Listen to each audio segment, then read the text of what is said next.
Alrighty, good afternoon, folks. Hello and welcome. Give it a few moments here just as people are filing in.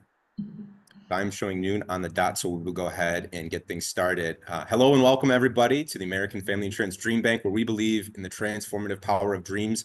My name is Andy Frisky. I'm a senior coordinator here with Dream Bank.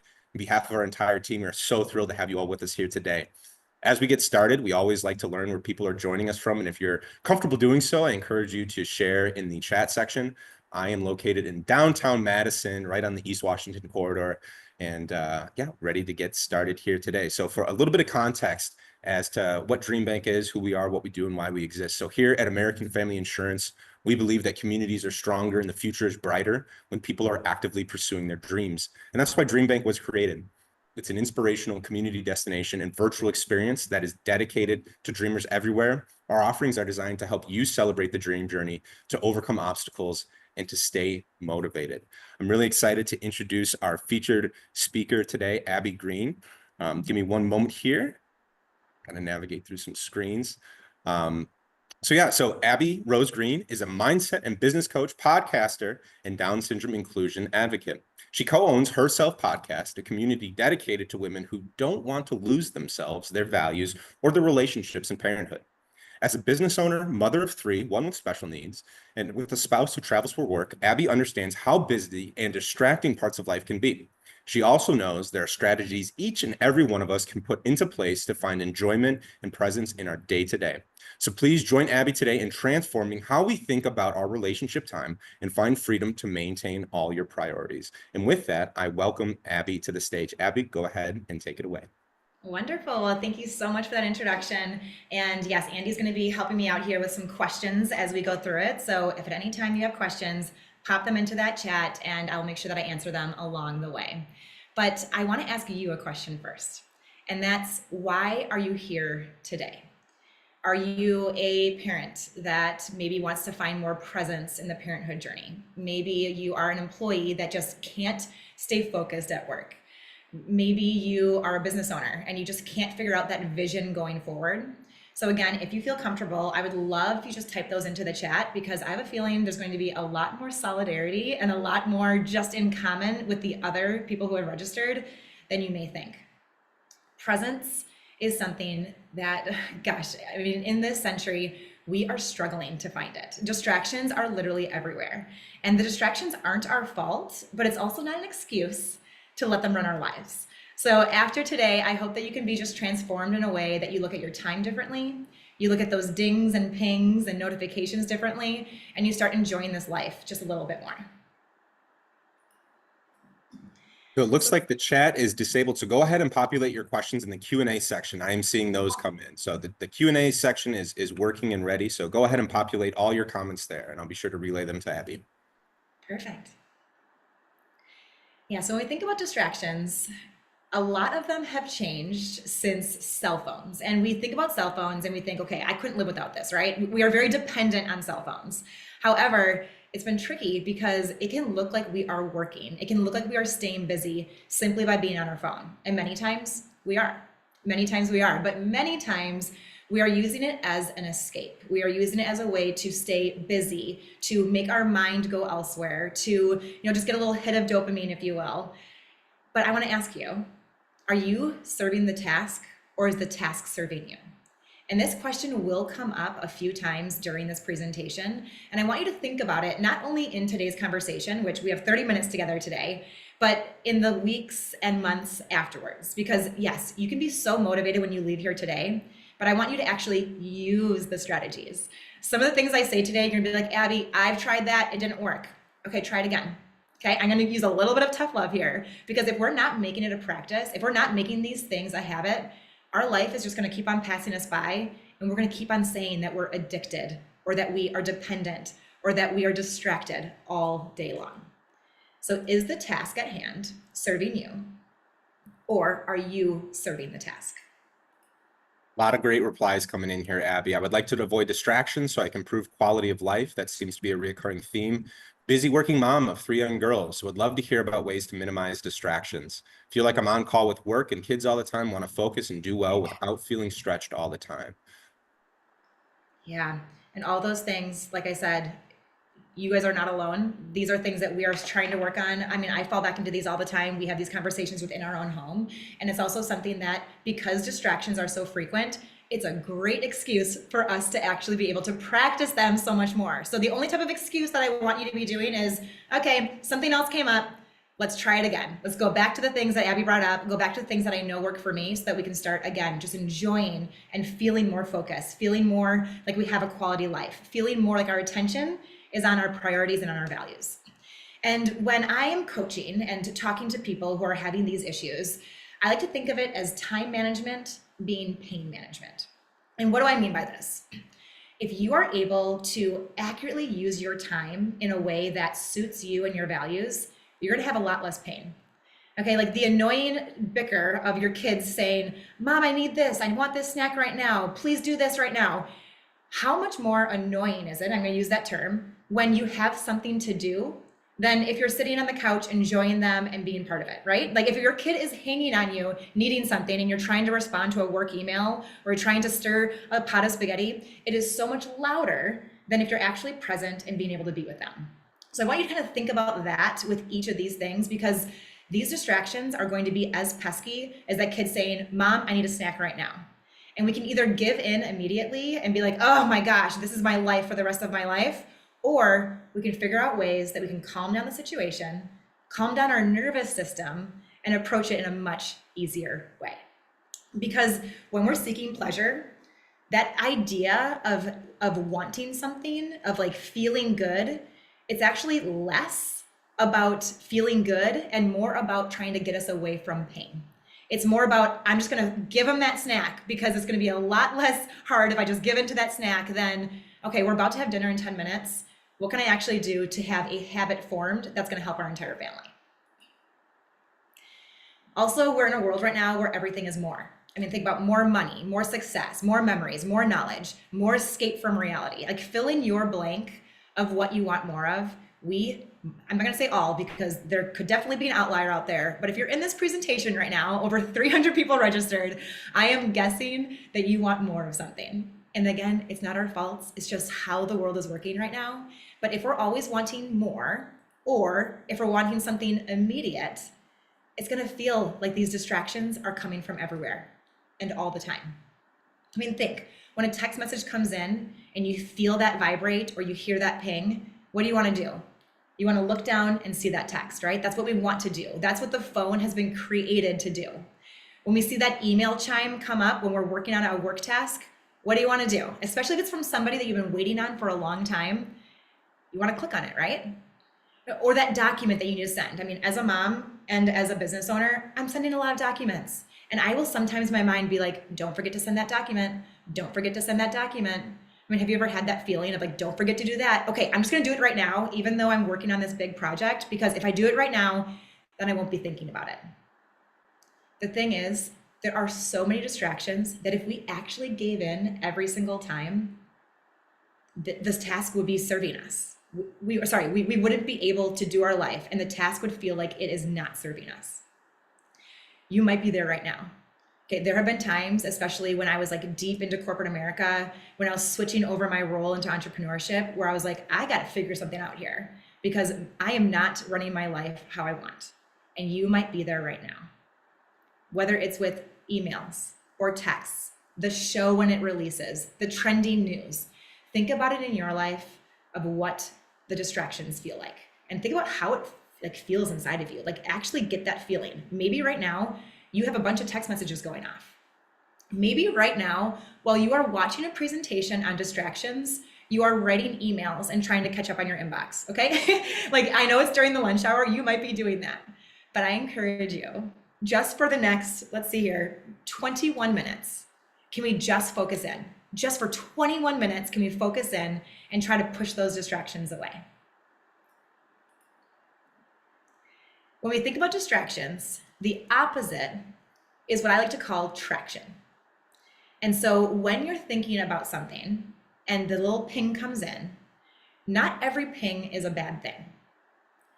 Is it traction, which means it's something that is drawing you towards the life that you want? Or is it a distraction? it's actually taking away from, or it's pulling you further away from the life that you want. Because sometimes things come in and you're like, you know what, I really want this. It's a notification that says, hey, your gym membership was just approved. You can start going right now. And you already have your gym bag on. You're like, yes, this is towards my goals. I want to do this. But it could also be something that's going to pull you away from the gym. Oh, if I just answer this email right now, then I'll go to the gym. You respond to that email, which leads to another email, which leads to scrolling Instagram for 20 minutes, and all of a sudden your gym time is up. Do you see how that works? How like the same type of distraction can be used as traction or something that's pulling you away. And so it does take some thought, because in the moment, things can feel like they're so urgent, so important, so full of need. But if it's not pulling you towards the life you want, I want you just to take a minute and think about it, and if it can be pushed away a little bit further. So we think about some of these distractions. Some of them aren't coming from outside sources. It's not a ding of a cell phone. Rather, it's coming from inside. So let's meet my little friend rumination. And for those of you who ruminate, I am also a ruminator. You know how loud those overthinking thoughts can be, okay? So it's the 2 a.m., don't forget that work project, make sure you do this today, make sure you send out that email. It's the post talking to a friend or post presentation when you're saying, oh my gosh, I wish I would have said things differently. Wait, did I forget to say that? Okay, I should really, really respond to her back and make sure that she knows that this is what I meant by this. It's that overthinking that can cause us to be pulled away from the current situation that we're in. Maybe you're in a work meeting and you're ruminating about something that happened yesterday. Or you're with your kids at dinner and all you're doing is thinking about the workday. Maybe you're a stay-at-home parent and all you're thinking about is all the things that you have to do instead of enjoying your time at the park with your kids. The thing is that rumination is not problem solving. It's just taking the same thoughts and just recirculating them. It's just regurgitating the same air over and over again. And after a while, you're gonna run out of good oxygen. But the thing is that most minds don't like to be left alone. So instead of just being at peace and just enjoying, it's like, hey brain, you gotta be doing something right now. Don't be lazy. Think about something right now. Okay, let's just ruminate on this random thing that is going to just overtake your brain for a little while.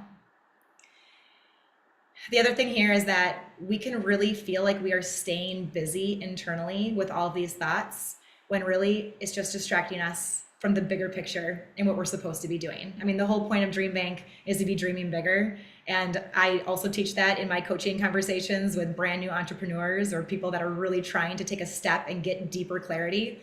And so many of them are saying the same thing of like, my internal thoughts are stopping me from living the life that I want to live. We can change that through a few of the steps that we're going to talk about today. Carl Lowenthal is one of my favorite people on the planet, and she says, what we resist persists. And that means what we push away, our brains automatically want more of it. It actually causes the thought to show up more prominently. I mean, this could be with food. So if you're like, don't eat the chips, don't eat the cookies. Well, now all I want is those chips. All I want is those cookies. It can cause this binge and restrict cycle.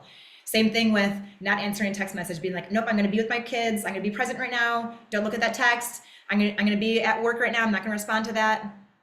All that it's saying is there's a text message, there's a text message, there's a text message.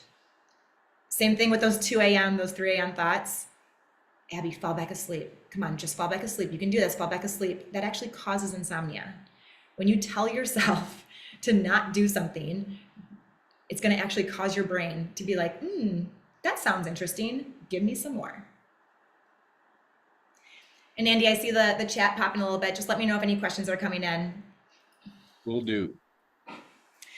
So how do we stop this? Okay, with those internal triggers, there's a few things that we can do in order to just calm them down a little bit.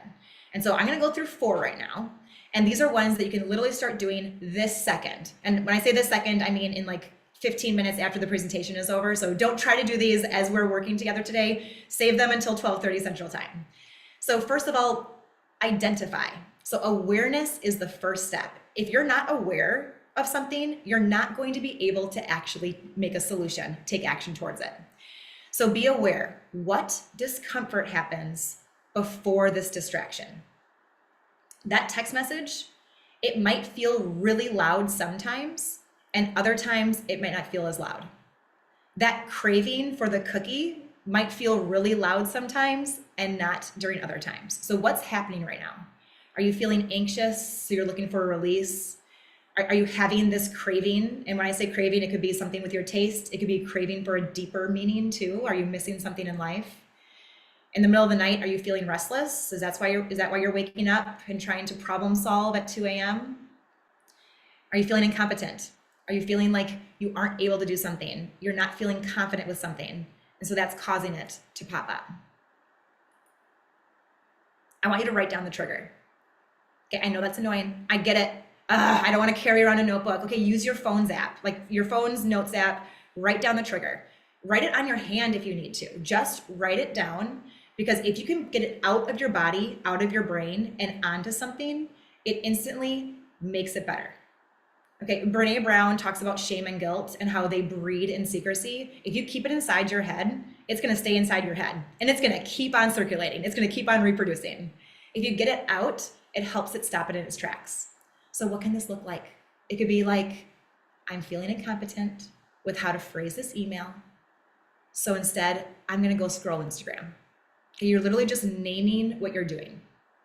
We've all been there. We've all felt incompetent with something. We've all felt anxious. We've all had a craving. And then we go to something else. We go to that distraction. And again, I'm using a lot of phone type stuff right now, just because a lot of the clients that I work with, it's their phone or social media that is taking up a lot of their headspace. Maybe for you, it's a sports game. Maybe for you, it is work. Like you're using work to distract yourself from something else. Maybe it's something else entirely. Just fill in the blank as I talk right now with what that distraction usually is, so that you can start to work through it yourself. I really like this next one. It's a nice just way to be mindful of it. So kind of like writing it down. If you're like, I'm not writing something down, Abby, okay, you're not a person who likes to write something down. Touche, we get it. How about instead, you think of it as leaves on the stream. So again, you're physically, in your mind, but like thinking about taking the point, the thought out of your brain, putting it on a leaf and watching it just go down the river, go down the stream. So the thought of, I'm not good enough, take it out of your head, put it on that river and watch it just go down, down, down, slowly, and then all of a sudden it disappears. Physically, it feels lighter when you can do that. And yes, it takes a little bit of time, but this takes minutes. If you're up in the middle of the night for hours, why not take a little bit of time and just watching your thoughts get out of your brain, onto the stream, and watching them go downriver. The 10-minute rule is probably my favorite, especially if you're a parent. The 10-minute rule is an incredible way to not only teach yourself about refraining from distractions, but also teaching your children about the importance of not having that immediate gratification. We live in a world right now where immediate gratification is almost the standard. Even just think about, like, I'm approaching 40. So for any of you who are in my age range, maybe you're a little bit older, a little bit younger, think about the times of like dial-up internet, where you had to have your little brother get off his phone call with his girlfriend so that you could use AOL. Like, I'm thinking that, like, the instant gratification we have of literally everyone in a household can be on individual phones, all on the internet, searching whatever they want to. That's new. This is the first generation that has that much instant gratification. Now that it's become the standard, the expectation, we need to remove that from our lives. So instead of saying, okay, I'm just gonna check my email right now, just real quick, just to see, can it wait 10 minutes?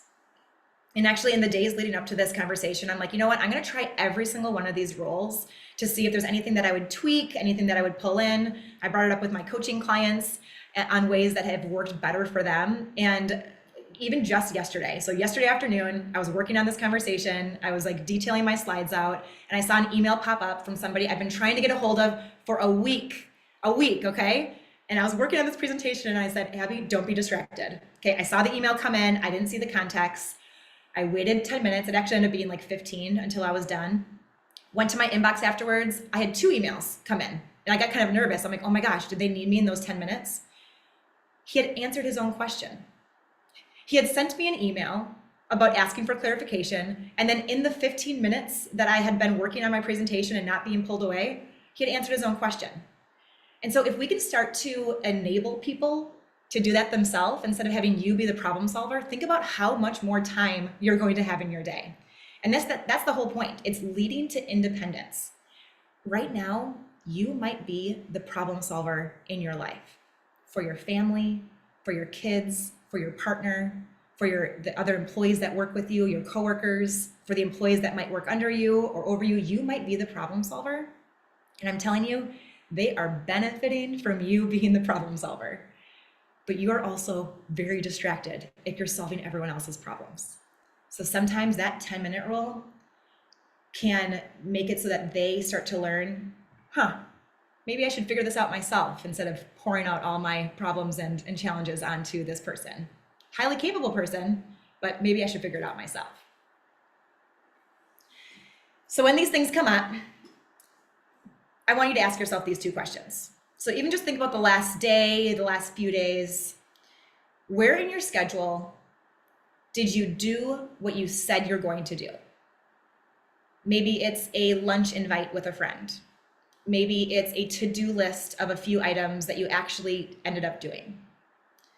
And then also, when did you get distracted? So when you were doing something, work project exhibit A, for instance, park play date exhibit B, for instance, think about it with personal life or at work life. When did you do what you said you're going to do, and when did you get distracted? Was there something involved with it that made you get distracted? And is that a reoccurring theme? For me, for instance, there are two people in my life that distract me more than anybody else, and one's my business partner and one's my husband. When a text message comes in from them, instantly in my mind, it's like, okay, there's something going on. Got to get to the situation right away. I know that now. I'm aware of it. And again, awareness is the first step. So just being on high alert with certain people, certain types of messages, certain types of distractions, certain days of the week even, it can just make it so that everything feels a little bit less loud. Abby, we got a pertinent question that comes from Casey. Do you have any advice for communicating to others that you're working on not being everyone's problem solver when they're used to counting on you for everything? Yeah. So one of the best things to say, well, first of all, the 10-minute rule. But then if there's another one, enable them with the solution. So for instance, I'm just going to give like a blanket statement. Maybe they're like, hey, can you send me the bio link that I need for this presentation? And instead of sending them the bio link, send them the document that you're working on. And you can say, hey, this is in the drive. Everyone has access to it at the company. Next time, all the information is right here. If you'd like to know anything else, like just giving them the instructions on how you do it. So instead of you just giving them the final product, you're teaching them to fish instead of giving them the fish. Same thing at home, especially with partners. When they start to get really used to you doing everything, they're gonna love that you keep on doing everything. And so sometimes we have to drop the ball in order for them to learn. And we just have to know which balls are made of glass and which balls are made of rubber. Because the ones that are made of glass, maybe you're gonna hold on to those a little bit tighter, but the ones that don't really matter, such as like bringing an iPad to school or bringing a lunch to school when it could be a hot lunch instead, those are the types of things where it's like, you know what, I'm not gonna make the cold lunch because my partner said that he or she was going to. If it falls through, what's gonna happen? That partner's gonna have to make the lunch a little bit later, drive over to school and drop it off. And those are just like some casual examples that I bring up on the spot, but sometimes we do have to drop the ball a few times for them to be able to pick it up. If you're always picking it up, they're gonna start to think about that as being the standard. I want your life to look like, and this kind of goes right into it, Cassie, the next part of it. I want your life and your calendar and your schedule to look like your values. So if you look at your calendar right now, is it full of your values? Is it full of your priorities? Or is it full of things that aren't bringing you towards your goal? And I'm not saying to just not go to that work meeting. That's not what I'm saying. But in between work meeting A and work meeting B, or in between playdate A and playdate B, do you even want to do playdate B? Is that something that you're just doing because you said you'd do it? How about instead, can you fill your calendar with things that align with your purpose so that you can feel more full at the end of every day? Just know that mindset in all of this, it matters just as much as physical dependence. So our mindset around this and saying, I can do this or I can't do this is going to matter a lot. If you say, I have such poor self control when it comes to fill in the blank, you're going to be a person that continues to have poor self control. Instead, let's meet it with compassion, knowing that we're not going to get it perfect. We are people who are learning to be more present. Things are going to come up. We're still going to get distracted. A phone is going to ding, an email is going to chime, the news is going to come in, and we're still going to look to it. But having compassion for ourselves in the learning process is absolutely key to showing actual success. And this is just going a little bit deeper, but if you're not feeling good about something or confident, you're going to get distracted more easily. And if you're also having your needs not be met, so think about your basic needs being met. If you don't have those met, you're going to reach for them more virtually. I mean, overuse of technology of any kind is a symptom that part of your life feels empty. And so thinking about the root cause of why am I scrolling Instagram instead of spending time with my kids, what is the root of that? And going back to the either leaves on the stream or going back to writing it down, I feel anxious right now because I'm pulling the weight at home far more than my partner is, for instance. And it's tough because the pandemic, I mean, Andy and I, we were talking about the pandemic right before we got on here with everyone. It really did push us towards technology in a good way. Like we were able to be connected even though we were all in our own homes, but it stayed that way. And now we're relying on it even more. So again, is the trigger serving you or are you serving the trigger? So to end here, think about a few of the things, and you can take a screenshot of this if you want to, but these are just some basic things that are going to help everyone on the call right now to be a little bit less dependent or addicted, whichever one you fall into, when it comes to things like smartphones, apps, and such. So wearing a watch, like you'll never see me without this watch because it is a way that I can look at my time, which is something that I need a lot of, instead of seeing all the notifications that are coming in. I mean, like when I see here, like these are all notifications that came in the last 20 minutes. Instead of me looking at the time and then all of a sudden seeing and answering every single response, you can just look at the time. Also, uninstalling apps that don't align with your values. My partner and I did this a couple of years ago, but then we redid it about 2 months ago. And it is insane how much more time you save when you aren't distracted on your apps page, especially that first page. So moving any distracting apps, ones that typically are triggers for you, to the second page, instantly can make your life a little bit more streamlined to that focused level. Only 15% of smartphone users adjust their notifications. So sounds that come, sites that come, you can adjust your notifications of what things will pop up. For instance, text messages and phone calls are the only two things that pop up on my home screen because it's going to be school or it's going to be my business partner or my husband. And so those things are more urgent because I might need to pick somebody up from school, but things like emails generally aren't urgent in my line of work. If you do have things like all the emails, DMs, text messages, voicemails, are there times during the week that you can, or sorry, during the day that you can go in there and check them? So when you think about email, for instance, I go in there twice a day, sometimes 3 times a day over the lunch break. Same thing with text messages and DMs. Are you able to go in there in your line of work or in your personal life and only check them in batches during certain times of the day? Because that can save a ton of time. In most email server systems, you can also tag the email as today, being more urgent, or later this week. You can also set a reminder for a few days out for them to repopulate if you don't want to be looking at it constantly. I also just mark emails or DMs unread if it takes too much time in the moment. If I have 10 minutes to check email, I want to get through the emails as fast as I can. If there's something that's longer, that's not urgent, I push it off for another couple of hours or another couple of days. The price pack can be interesting too. If it's like, you know what, I've tried everything. Could you start to pay yourself in order to do it? I mean, this could be like paying for a gym membership so you actually go.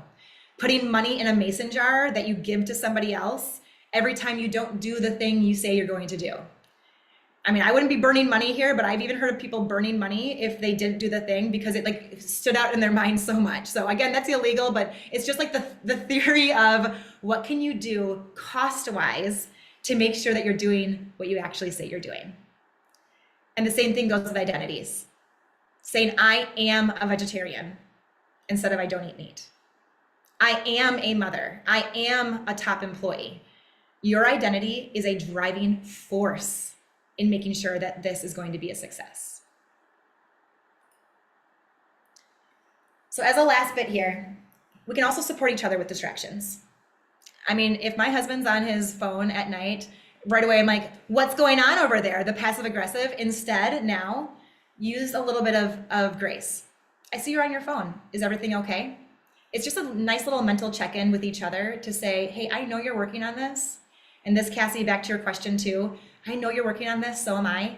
Is this a need right now, or did you get back into your old habits? Let's work on this together. Because if it's meaningful, you'll find a way. Otherwise, you're going to find an excuse. So that brings us to the end here. And this is my cute little family here. This is something that I'm able to do with my kids if you find that they are also people who are distracting you. And it's something we do in the car when things are getting loud.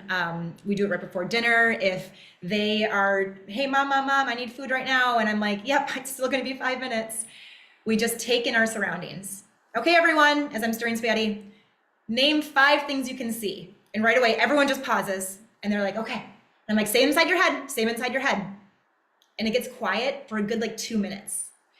You can do this in the car with yourself. You can do this with your coworkers. I do find that kids absolutely enjoy this. If you want to take a screenshot and just have it be part of the next time that things get to be a little bit too busy, a little bit too distracting.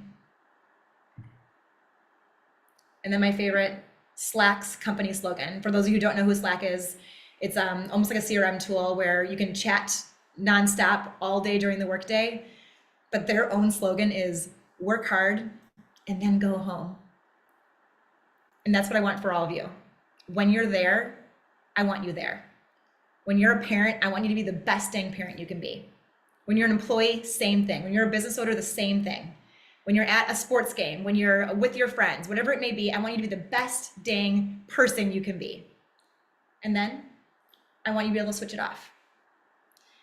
And so if there's any other questions, I'm happy to answer them here. I know we're right at the just 2 minutes over here, but this is a practice with all of this. We have habits ingrained, and distractions are a pesky habit that has been ingrained into our system.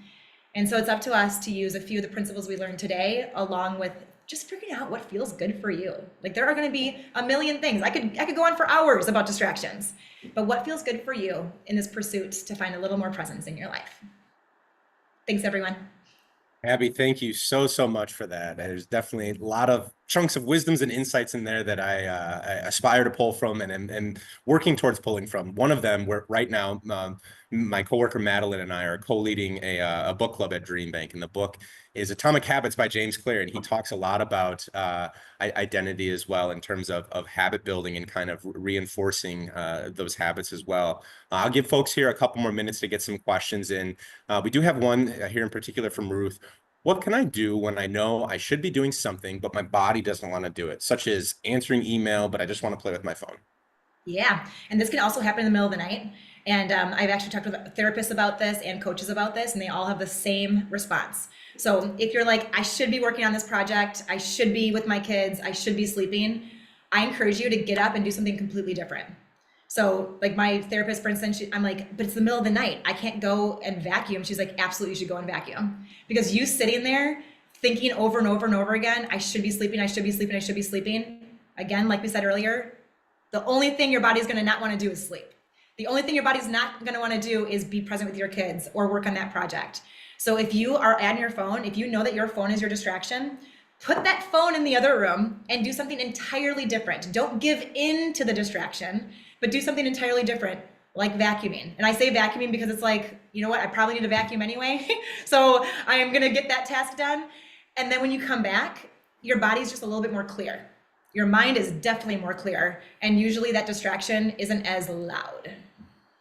I love that. I also loved your tip on altering notifications, and I'm happy to say I fall into that 15% bucket. I didn't realize that figure as well here too, and just from my own experience, it has done wonders for just my own mental space when I'm with my family, when I'm outside of work, when I'm trying to focus on being present with my own son, and I'm not getting fantasy football notifications or work emails or whatever it may be. Right? I highly encourage you all to go ahead and make the step in doing that. Abby, as we give it a few more minutes here just for folks to get in those last minute questions. Here at DreamBank, we are a community of fellow fearless dreamers, and we always like to ask our presenters, what's one piece of advice that you have for someone who is actively pursuing a dream right now? I would have to say, don't wait until tomorrow. And I think that this is really big with anything that we're working on, whether it's a small habit or a big habit, whether it's being kinder to people or kinder to yourself, whatever it may be that you're working on. We can always say, let's start on Monday.